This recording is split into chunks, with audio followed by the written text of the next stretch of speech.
So one of the areas that AI is used that we haven't talked about yet is recommending a friend or even a potential life partner.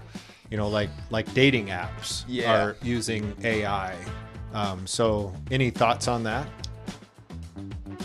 Well, I can tell you I have zero dating apps on my phone, and it's not because I'm in a relationship. Uh-huh. So, as someone who is single, but not using dating apps, there is a challenge meeting new people.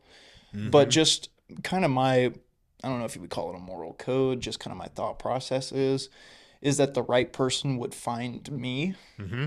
And so I'm not in any rush to go out and, try and filter through a bunch of potential partners. Yeah. And Make it happen. yeah. And Mm-hmm. if I was in that space, maybe I would use it as a filter, but nothing is going to replace the idea in my head of crossing paths Mm-hmm. in a natural setting. Hmm. And I don't Yeah. know.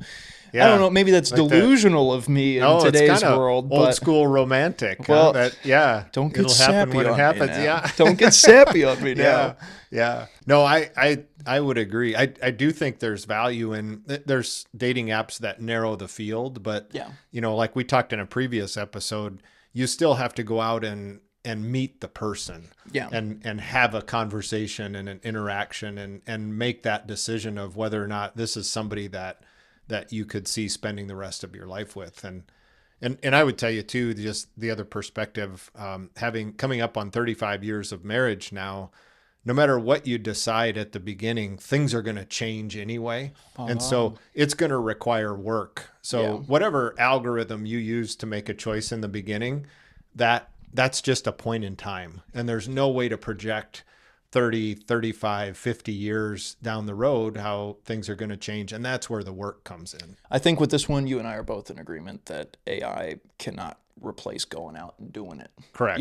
Yes. And I think we've kind of, with the scenarios that we brought forth in this episode, it's kind of been, it's great at setting the table, Yep. but not implementing yet. Correct. Yes. And maybe some of that changes down the line. Who knows? But I think the main thing, and us here on the Crossroads podcast are big in relationships. Right. I don't think there's a scenario where AI could ever go through and just replace the quality of in-person Correct. one-on-one relationships. I Yeah. think that's a big thing. Yeah, you're spot on. And there's data too. We could get into that in a different episode, but there's data that as humans, we need interaction. And virtual interaction isn't going to satisfy that need. We need physical interaction. I don't mean necessarily touching, but sitting across the table from somebody and seeing the body language and being in a physical location, we need that. Yeah. We need that connection.